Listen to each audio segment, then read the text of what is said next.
welcome back to our channel TechTube. In this tutorial, we're gonna look at how to edit your bio for your OnlyFans account. Now let us begin. Do note, I've already logged in case you have not, do it right now. The process is quite easy.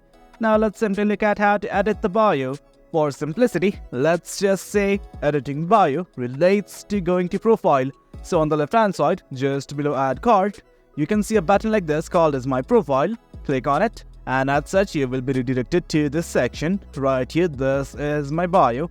Now let's say I want to edit it. All you guys need to do is click on this edit profile button right here, right next to your profile picture. Click on it, and this is it guys. This is the edit profile section. From here you can simply change your username, your display name, and your bio and others. Now all you need to do is click on this bio section right here and change it to whatever you wish. As you guys can see, I have changed it a bit. Now once everything's okay, simply click on save at the top right. It is the blue button. Click on it. And that's it guys. That's how you edit the bio for your OnlyFans account.